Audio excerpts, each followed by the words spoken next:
Welcome back. Fnatic is currently up 2-0 over Roll20, but we've had Fnatic in a situation like before in the first phase against the Leftovers, up 2-0, looked pretty comfortable in their maps, and things fell apart in game number 3. Is this something that they have to be aware of as we head into that third map? I mean, you always have to be careful about it, but I was so far very impressed with Fnatic. We saw two very, very different games. We saw a highly aggressive game number 1 where they were looking for team fights. Yeah. And we saw a second game, which I actually liked even more than the first one. I mean, it wasn't as kill heavy, there wasn't as much action going on, but they managed to salvage a draft where they had a huge problem with the Junkrat pick towards the end, highly capitalized on their Haka early on, and just understood perfectly well what is the strength of our draft, what can we do with our draft, and what do we have to avoid.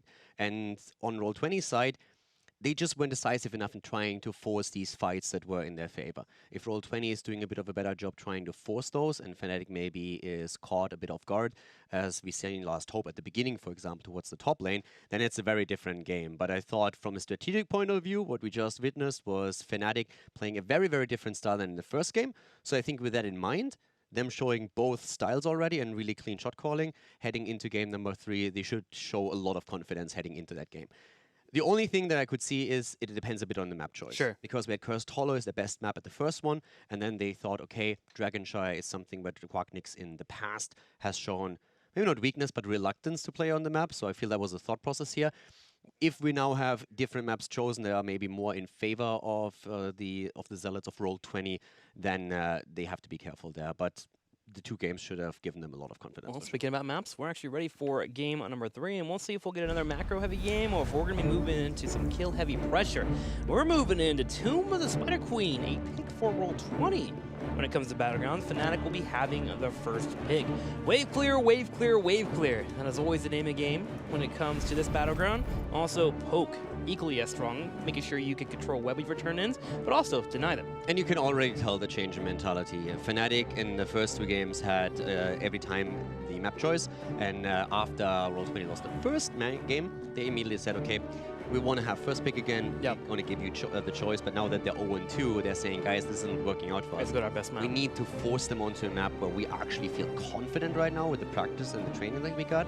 So let's try and snowball it on this map. And this is also where early game shot calling can really give you an advantage. And that's, of course, what especially Quacknix right now is hoping on. That's what he's banking on. So here we go. We'll see if Sergeant Hammer continues to be banned out between these two. Tomb of the Spider Queen, another Battleground that you can protect her pretty well on. Should be something that we see taken away. I could have also seen Roll20 go for Battlefield of Eternity, by the way, because that's a map where Roll20 has a 60% win rate, which is insane for them. They have, on average, a 25% win rate. But on Battlefield, they have won 3 out of the 5 games that they played there, and they picked the map 5 times. So I'm a little bit... it's a little bit weird to me that they actually did not pick Battlefield, because it's also a map where Fnatic traditionally is a bit... The new Fnatic is a bit weaker. They have only 1 win on Battlefield and 3 losses. So it just seems that from the scrim data, from the practice that they saw, Roll20 that is, they just feel more confident on Tomb. But just from a data point of view, I would have expected Battlefield to be chosen by them now. Still an ace in the hole for them later on here in this series if they do get the win here on Tomb of the Spider Queen. Again, as you mentioned, maybe on scrims right now they're doing really well on Tomb of the Spider Queen. I feel like this is the comfort place to go for to turn this series around. Maiev and Medivh will be banned. M&M taken away. Something that I also find a little bit curious, because especially the pick on Maiev, I could have seen that on their end as the first pick on the Fnatic side. So that they actually ban her out is curious to me. Nothing too crazy, but especially since we've seen them with high success on Maiev already, I would have expected them maybe to even go into Maiev. And again, the Medivh ban. This is another one of these things. I would really love Fnatic to pick Medivh up instead of just banning him out all the time. Force your opponent to react to it too. Could be they don't want to move into it too early, leaving that slot open for other tanks instead. We do have Yrel coming out for the first pick for Last Hope. I do wonder if with Maiev being banned out, if Raynor is going to be a priority for Fnatic. They showed them a lot, especially in Phase 1, and with Maiev being taken out, suddenly he has a little bit more wiggle room to step up and apply that damage. I mean, you already have a lot of the heroes eliminated that would usually be a huge threat towards the backline.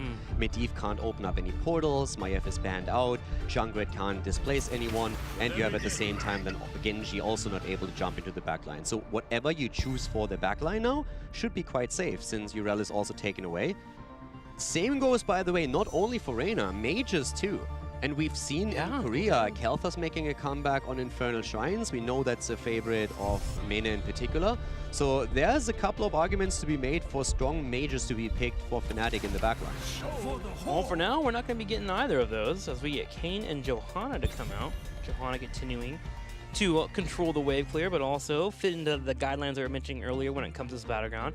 And Decker Kayn, very safe pick, very difficult to dive into him, especially with what's already being shown here for Roll20. You also have an aggressive flank from Blaze to be able to get on that back line, and you already have a Johanna and Urel in the front to control that. Decker should do well here. The priority on Johanna is still very interesting.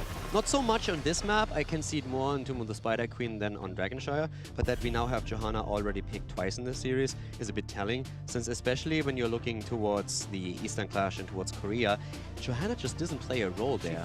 She fell hard, like she was not played a lot. Jaina picked a band out now against Fnatic. Yeah, Roll20. We've had Quacknix playing a little bit more Jaina in the last couple of weeks of the first phase. Seems like they're just going to make sure to take out one of his strengths that he's been working on. Is Roll20, how are they going to play this now? Frontline is still something that we need on there, and very likely also going to be the healer that chose now, so that they have a bit of a flex position towards the end. Stukov and Muradin, so they can definitely set up kills with a Stormbolt into a Silence. But now Fnatic, how are they going to play this? I can still see a Kel'Thas for them. You have to be a little bit more careful with the Muradin and Stukov now on the other side, but if Mena doesn't go into Li Ming as a play, I could definitely see them try and bring out the Fire Mage here. I assume, I mean, Greymane is also another hero that you're talking about in a little bit. Gul'dan is still strong. Reyna is still here. Gul'dan and Raynor, 4th and 5th pick for Fnatic. I like it. Again, with the elimination of most of the heroes that are very, very dive heavy, that can really put the pressure onto that backline, I'm really liking what Fnatic has chosen here. They still have heroes that can create space and protect them. Urel and Johanna are great for peels and just to keep the opponent off you. You have Deckard Kayn in that setup as well. Reyna with the auto attacks, Gul'dan, both of them lacking an escape. But the only thing that can really happen is Muradin jumping in. And Kel'Thas is now actually taken by Roll20. I expected it over the Gul'dan on Fnatic's side, but Kel'Thas still making his way in. You know what I'm missing between these teams, or at least so far in this series? Phoenix hasn't been played very much. Yeah. Seems to be not floating around as often. I thought Phoenix might be that final pickup actually coming in. Would have been helpful with the slows provided by Blaze. You have the slows from Stukov as well, but KT bringing the wave clear instead. We've seen Phoenix a little bit more controlled by Deckard Kayn with Lornado and other heroes. Trying to play around the warp a bit more, but yeah, you're right. Like, I would have expected a bit more Phoenix to be taken. And especially on this map, I mean, considering that we had Diablo still open, I could have totally seen them drop Muradin, go into Diablo instead, and then try and pick up Phoenix to go for the Lightning Breath and Salvo combo again. Sure. Especially since here Diablo shines even more. So that's something I could have seen on the side of Roll20 with the draft that they prepared here. But even from Fnatic, I mean, Breeze went into Johanna super early, and it signals, hey, we want to have the wave clear, and we are trying to make sure that no matter what happens, we're not losing the early game. But again, you're talking about Breeze, and you're talking about Diablo and Tomb of the Spider Queen. That would have been a great pick for them too. So a little bit odd that Diablo hasn't played a role there. One of the good things that Kel'Thas does bring in this train as well, a little bit more CC. That Gravity Lapse has always been a strong follow-up, and something a lot of assassins actually don't provide. So now we have Gravity Lapse, we have Stukov Root being available on a Murden Stormbolt. If one target gets locked down and Hanzo brings in the pain with the arrows, that should be a kill or two in a team fight. So far, Roll20, I feel like this is actually one of their strongest drafts for when it comes to the battleground that we've seen so far today. Yes, if they can coordinate everything, but I'm pretty terrified when I look over to what Fnatic has. The Johanna, Urel frontline is going to provide a lot of safety for the two backliners, and the damage out of Gul'dan and Reyna should be absolutely significant here. All right, well, let's go to game number 3, see if Roll20 can bring it back, or if Fnatic is going to shut them out with a 3-0. Here on the left side, the honors are your Caldor. Mena for Fnatic finds himself on Gul'dan as Breeze is on Johanna. Shrimpy this time on Jimmy with Smaxy on Deckard Kayn, and Last Hope on Urel. On the right side in the red, Chris on Kel'Thas, Zarmany on Blaze, Robodoba to play Muradin, Quacknix on Hanzo, and Shad on Stukov. It'll be Roll20. Now, no matter how this series ends, Roll20, of course, going up against a favorite, I still think that they already showed that they improved quite a lot compared to what they've shown in part 1 of Phase 2. But going up against Fnatic is definitely going to be difficult for them, because Fnatic has definitely plans of at least making it into the top 3 here, if not trying to get a direct qualification spot for BlizzCon. And in order to do that, they need map wins, and they also need to make sure that they're not losing any matches. Everyone expected them to come out swinging once we come back from the Western Clash, and that's exactly what we're seeing here. So for Roll20, it's going to be a tough game no matter what, but they're trying to get an early kill here against Breeze, and a good Stormbolt gets Johanna low, barely escaping here. Smexy actually spreading the bomb here for a second, but Johanna survives. She does, but Mana able to get out a pretty decent amount of damage in that fight, though. Looking over this Corruption Stack's already sitting at a total of 4, but Breeze under fire again. Here comes the silence, and Roll20 comes out in game 3, swinging. Yeah, no, that's a little bit of a monk-ass moment right there, because you are already so low and you had to burn your Iron Skin cooldown once you started moving. I mean, he was basically asking for it at this point. So I would have expected him to go back and either half back or at least tap at the well, but he didn't do either. And then he falls, so that was a little bit weird to see him less exposed against the setup that Roll20 has here, because I mean, you're assuming that there's going to be a Meridian jump at some point, trying to get the additional setup for Stukov to drop another lurking arm on you. Especially in the early game. If he can surprise you with a jump into a Stormbolt, he will definitely move in for it. Bree is fully aware of that, but hey, it's only one mistake. He get picked once. As long as he continues to play fine here, should be fine. It's an early game mistake, and it's not really going to mean a lot. But of course, you have to be careful that it doesn't continue throughout the game. But right now, we're seeing both of the teams. There were no gems lost. We see both of the teams with roughly the same amount, trying to go for the turn-ins now. And the lanes are also settling in slowly and steadily. Last Hope going up against Zarmany down at the bot lane in the Royal Blaze combo. And up here towards the top, it's all about that mage battle between Gul'dan and Kael'thas. Speaking about mage battles, looking at their stacks on level 1. So far for the Mana Addict coming in for Kael'thas, sitting at a total of 8 regen globes, looking for those 20 to be able to get that additional shield. But Gul'dan doing great too, a total of 10 corruption stacks as he moves in for those 40. Those two will continue to fight in the early game as they try to build for that mid game.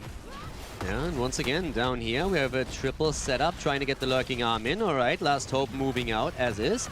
Nothing turned in thus far, but Smexy is rotating down to help out his boys and making sure that they're not going to fall here. Breeze was able to turn in a team. Super important to get those gems away from your tank, so that Breeze is going to be able to stand at that front a little bit more aggressively and doesn't have to worry too much about getting picked off here. Adjustment from Hanzo moving into Explosive Arrow here, helping out with the additional wave clear between him and KT. They should be able to clear out web weavers pretty efficiently, actually. Looking over to Stukov with these builds coming in here. Remember, there were some slight changes. We got low blow at level 1 and the biotic armor coming online at level 4. Of course, giving that physical armor over to target to be helpful against Reyna. Yeah.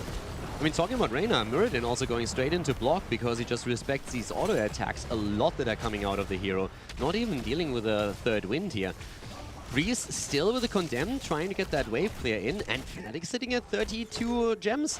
So they are looking towards that first turn-in. I mean, they're still a bit away from getting the first web weavers here, but they're doing well so far. Roll20 hasn't turned in a single gem yet. They do have 44. They only need 6 more, and they'll have their own turn-in available. Ooh, Chris has to be careful in the middle lane. Breeze standing next to them, almost giving me a bit of a heart attack. But he's working on finishing that quest. 12 out of the 20 for that Mana Addict. But here we go. It's time for turn-ins for both of our teams. Roba jumps in and goes to the Stormbolt, but misses the connect. Yeah, there was no punishment on him, though. They didn't really expect him to come in like this, so there was no one really punishing him for that move. But now that everybody rotates back down, we are seeing Mena at the top lane against Kael'thas, pushing this out in the 4 versus 4 down here. Fnatic is doing a great job controlling those 2 turn-in points, and Roll20 is having a bit of a hard time to really establish a presence within the middle of the map. They're trying to make it happen through attempts to jump in with Muradin and then following it up with Chat. But this is starting to become a little bit more difficult for them. Fnatic has definitely started to find a rhythm here. Roll20 will have a little bit more ability to delay, though, now, with level 7 coming online. Having the Never Outmatched popped up for Hanzo, gives him more scatter arrows to make sure to delay that turn-in. But the bottom lane, Twimpy, taking some damage here, runs to the scroll as Smexy makes sure to give him proper healing with the help of Last Hope. They actually turn this around and put some damage on Zormini. That was beautiful. The escape path of Schwimpy was absolutely dead perfect. Now they have a kill against Hans at the top lane. They're trying to make it a double as Chris is low. Breeze might be able to get in here with enough flashlight, and it's not enough, but barely. Chris survives, at least for now, but this chain of events was just great. Down at the bottom of the map, by all means, it should have been a kill against Reyna. And he walks away from it thanks to the help of Deckard Cain and Urel, and then the kill against Hans at the top lane. That was absolutely beautiful. And of course, fight or flight. A little bit too much for Fnatic, and this nets them a turn-in. As they set up to push out their waves, they already got them moving forward as well, so they'll be able to open as much as they can. Roll20 already stopping it the best they can, though. Move straight in for the night camp, gives them an easy defense in the middle lane so they can focus on the exterior lanes that are being pushed in. Also, when we're looking towards the build on the side of Kel'Thas, I actually expected him to go on for the Sunfire Enchantment on level 7 and get the extra auto attacks in here.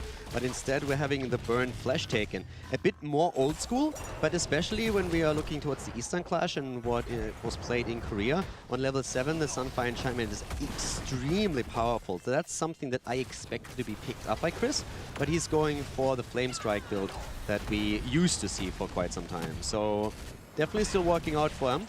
But they have to be really careful because now they need to deal with those Web Weavers, and they need to deal with them quickly since Fnatic is trying to build up that experience lead that would help them towards an early level 10. I think that 7 pickup is kind of the style that Chris plays. Oh, hang on here as a full combo comes out, and that's the CC train we were talking about.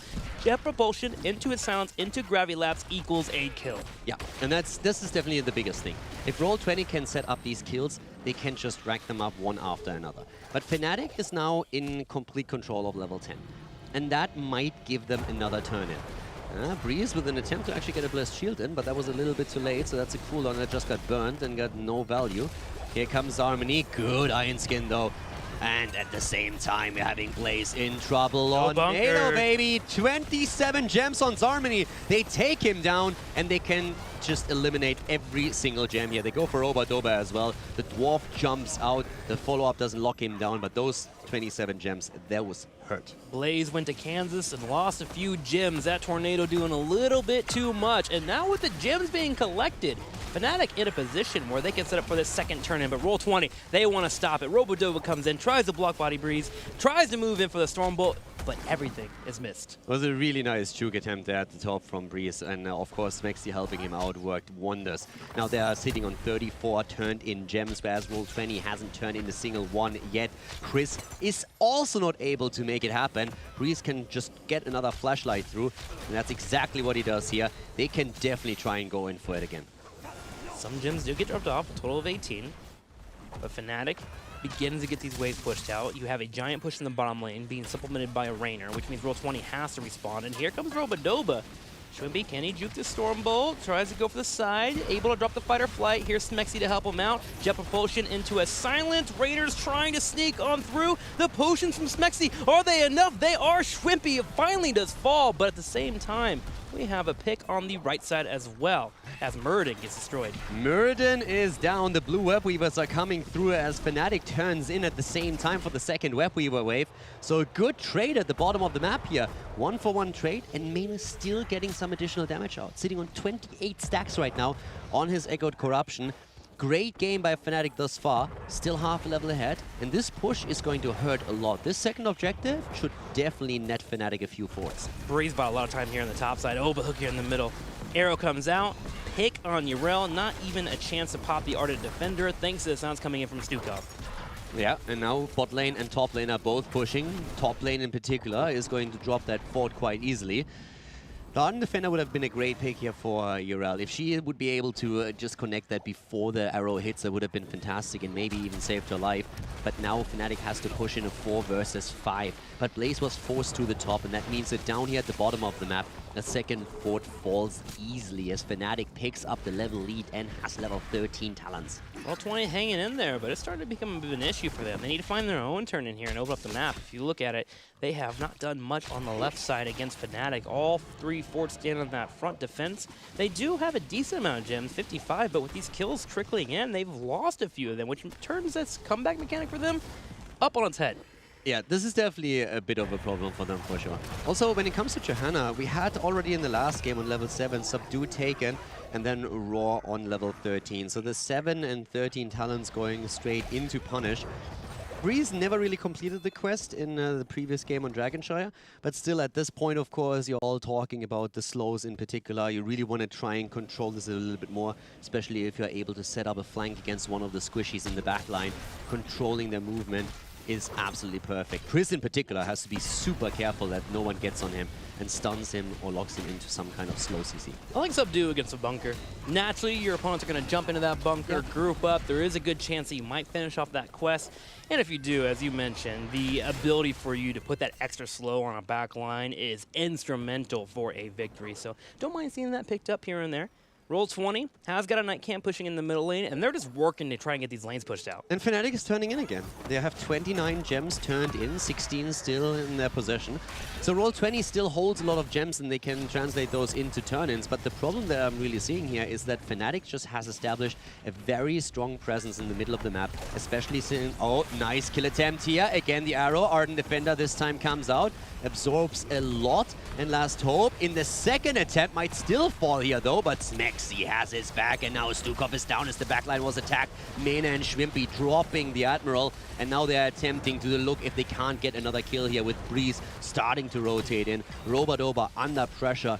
Fnatic controlling the game more and more. Did we just witness Schwimpy and Mene, a Gul'dan and a Raynor coming in for a backline flank on a Stukov and getting the kill? Yeah, pretty much. Especially since the entire attention of Roll20 was focused onto Urel. And even after the Ardent Defender and a second attempt, they still couldn't get the kill because Deckard Cain was there and just said like, I got you. As a support player, there are moments when that happens. It's like, guys, I literally have a Raynor in the back line. Like, I don't know what you want from me. Good focus there from Roll20. Unable to pull it off, though, as Fnatic was able to have a miracle defense and a beautiful kill to follow up afterwards between Gul'dan and Raynor. And they are starting to take a lead, a full level lead over there. 14.25 to 14.25 of Roll20. Roll20 desperately needs to get this turn in so they can get their own experience going their way. And especially in a lot of these fights, you can definitely tell that Smexy didn't skip on leg day. He has put on the backpack, and with those calves, he's just carrying the team at this point, at least in those team fights where he keeps Urel alive over and over again. And early on, also Raynor. The entire time, Deckard is there, and he has his boys back. Smexy here to babysit his teammates. Yeah. Old man Smexy helping out where he needs to. But here's the turn-in for Roll20. Fnatic is close to 16 though, and they should be in a spot where they can defend against that with a talent advantage once they take the next minion wave out. But for Roll20, this is at least an opportunity to take some of these frontline structures down, take a couple of those turrets and also the gate, and close that experience lead to an extent at least. I like the team splitting a little bit here. Playing into a Gul'dan is actually quite difficult when you're trying to push with an objective. He clears that up quickly with the Fel Flames and the Corruptions coming out, and then you have to also worry about the idea of a 4 or 5 popping and you getting put underneath the fort. So you spreading out allows for you to stretch your opponent a little thin. You play a bit safer, but you get more value out of it as you try to close that gap in experience. Good defense at the bot lane here. Middle, this is where the rotation of Roll20 is headed, but they are already closing in on level 16. So Fnatic has a few more seconds until they have an opponent that has the same talent here, and that's the time that they can use to get a turn in themselves. 6 more gems for Fnatic. That'll be the 3rd turn in of the game. Roll20 is looking for the 2nd. Fnatic steps up, trying to control space, blaze the lane. Here's the shield, Murden feared. The arrow literally saved Robadoba here. The arrow from Hanzo was absolutely perfect, hitting 3 in the backline, and those were the damage dealers. If they are not stunned, Robadoba is just flat out dead after that horrify. Great play there by Quatvix, and Roll20. They do it. They get level 16, but at what cost? They have burned a decent amount of heroics. Bunker is still up, and so is Shove, and Robadoba needs healing. Mena doesn't have the quest completed on level 1 yet. He's on 34 stacks right now. Robadoba with a Stormbolt quest on 17 as we speak. And again, the fight over the bottom of the map here. Last Hope looking to jump in. Jumps onto Zarmany here. Breeze is close too. Is trying to go in with a Condemn, and in the back lane we have Schwimpy turning in, and successfully at that. A little bit of a scatter arrow to come in and try and delay it, but not enough time. 16 connects. Now, same thing that we stated for Fnatic last time is that Roll20 at least is on even talent here, so they have the defense. And to be honest, you look at Hanzo, you look at Kel'Thas, they are actually really solid at clearing web weavers. And just look at this level 16 pickup for Meridian. You can really tell that with the Dwarf launch here, Roba is in a spot where he's like, we need to get onto them somehow.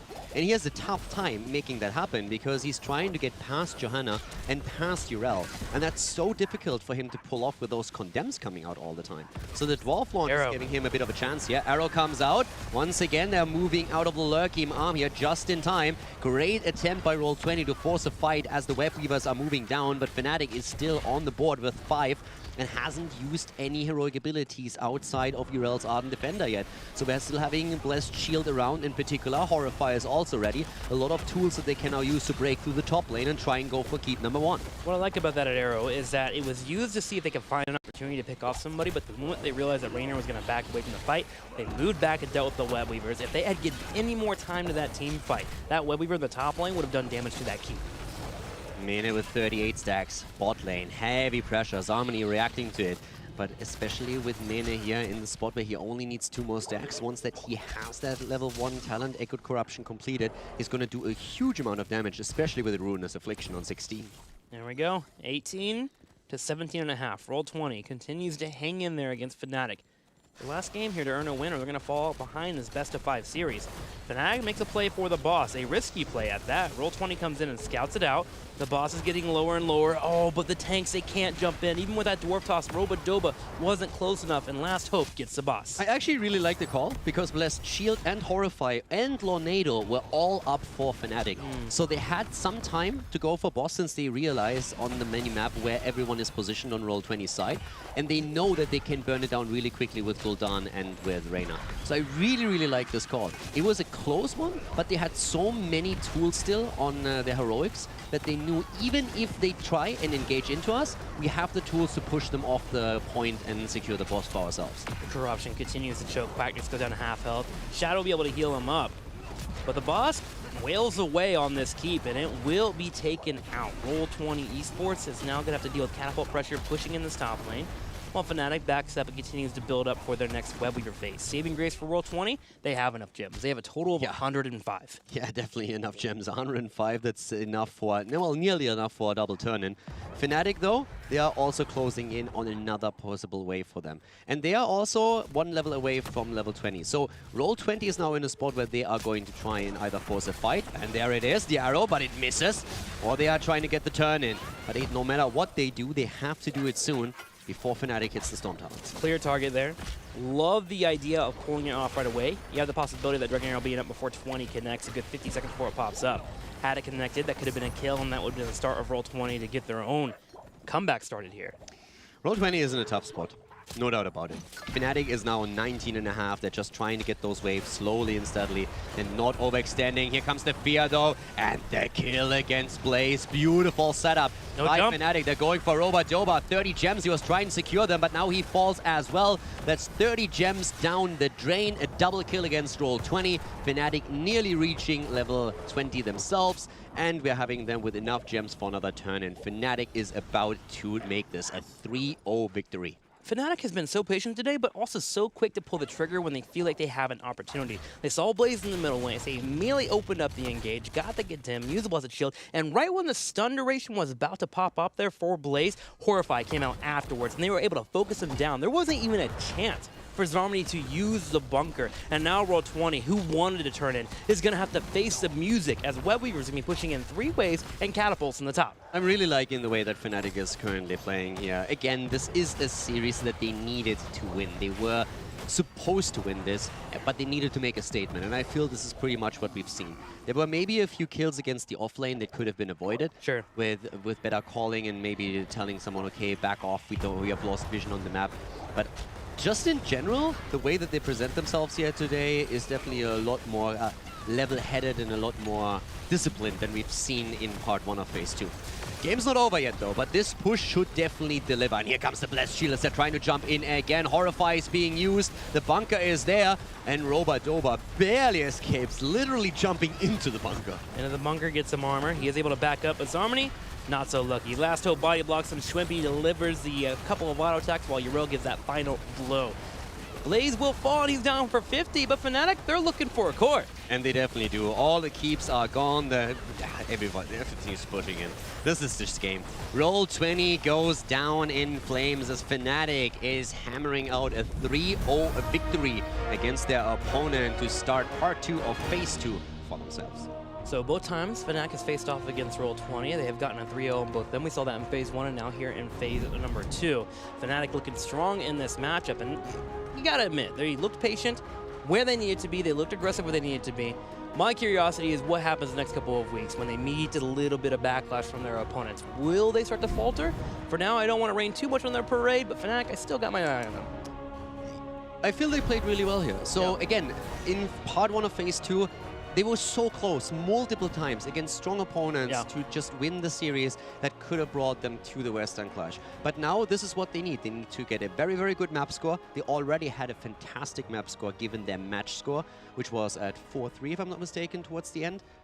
4-3, 3-4, one of the two. But their map score is just incredible because they had so many 5 mappers. Now they're having the 3-0 that they really need here. That's the perfect start for them. They have another match this weekend. They go up against Dignitas. That's definitely going to be a bit rougher. It's still something where they probably feel confident that they have a shot, but Dignitas has just looked absolute stellar, not even dropping a map at the Western Clash, but starting things off with a 3-0 victory over Zealots is a great start into phase 2, into part 2 phase 2 for Fnatic. I will say Roll20 also on their side, they didn't look as lost as there were some games in phase 1 where it just felt like things were just falling apart and they just could not regroup. Here in this series, they showcased, okay, we've been working hard on our communication. We've been able to bring it together. Even moments where they would lose one member, they would back up in an appropriate manner or even decide on a full 4-on fight onto a target to try and get the pick. It didn't work out today, but there is some clear improvement from what we saw in phase number 1. So again, while they are now 0-8, they are on a solid track record here to start getting those victories. And we already talked about this in part 1. We don't expect Zealots Roll20 now to come out into part 2 and all of a sudden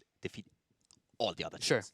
But the story was the entire time that they accept. So again, just in case that you tune in a bit later and you're saying, hey, we're looking at this and one of the teams is 0-8, of course they are just at the bottom of the standings and they have no chance of making it out of the Crucible. But the big story for the Zealots back then and now Roll20 was that when they started into this phase, they went up against all the direct competition immediately. And it was really tough for them to get those wins because they didn't have a lot of time to practice as a squad.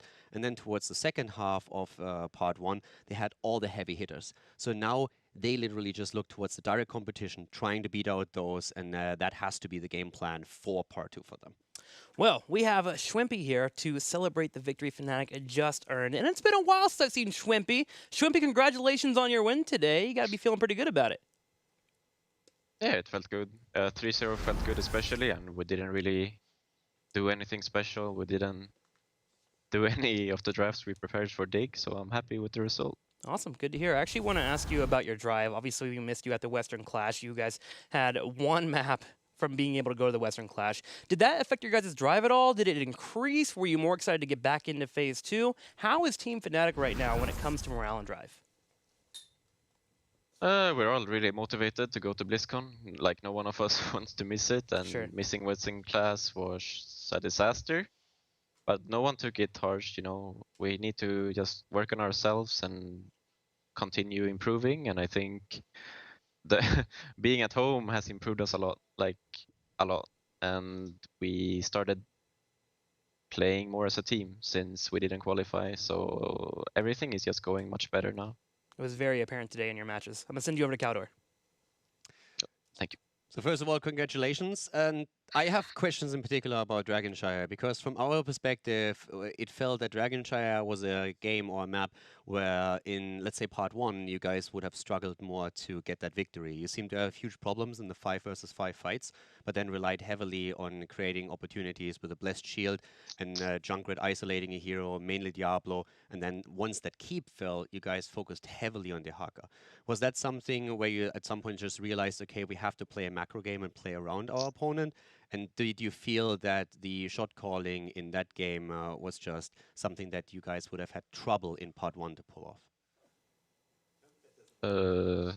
I think as a shot caller, I would have probably done the same in part 1, but I think I where we implemented a way where everyone understands Dragonshire now. And I think, I mean, I don't want to say I teach the team how I want to play it, but we're on the same page nowadays, and I think that's the biggest difference.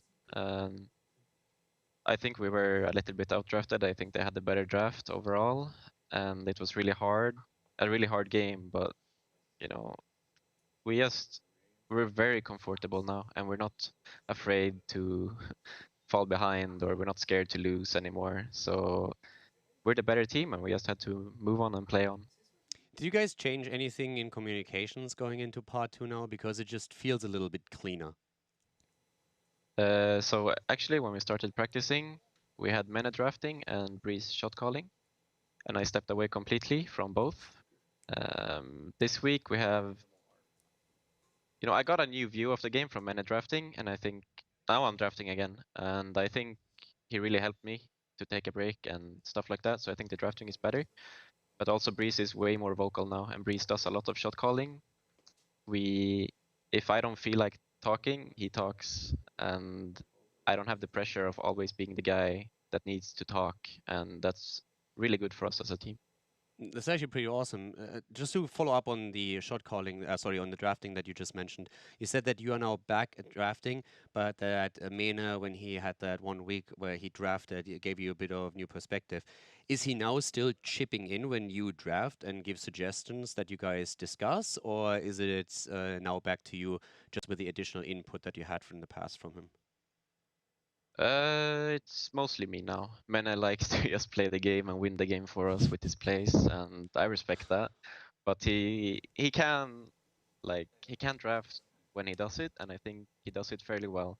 So I mean, everyone gives input always, and we always try to improve, but it's mainly me right now. Yeah. Okay, awesome. Thank you very much, and yeah, good luck for your next games. Speaking of your next games, Schwimpy, I want to take a look at the schedule for you guys as we prepare for the next few weeks of HGC as we move towards BlizzCon. Are there any series in particular that you're looking at on this schedule here that jumps out to you that you have to win, that you're excited to really focus on? I think everything except Dignitas, we feel like we can and would really want to win. Mm-hmm. Dignitas would be a bonus, obviously, but we're not coming in tomorrow expecting to win. But the rest, I'm really excited for. Awesome. Well, I'm looking forward to your matches. Of course, I'll let you go so you can focus on Dignitas. But before you leave, we love shout-outs, so the floor is yours. I just want to shout out Snitch. And I think it's time I put an end to his... he's being carried every week. Week by week, he's getting carried. And I think it's time to stop. I think we should beat them tomorrow, and he should realize that he's pretty boosted. That's all I have to say. Snitch, Schwimpy is coming for you, and we will get to watch that conclusion of Schwimpy's words as tomorrow we'll have Team Dignitas versus Fnatic. I love Schwimpy's Smack Dog. It's such just a amazing. goofball. He comes in and he acknowledges from the get-go, we're not expecting necessarily to win tomorrow. It's a bonus. It's a bonus. We're going to do our best there, but we realize that our opponent is so strong, and then a second later he By the way, Snitch, you're boosted. Absolutely loving it. Gotta love Schwimpy, man. All right, guys, that's enough for this first series of the day. We'll be coming at you with more actions. Granite Gaming takes on the Monkeys.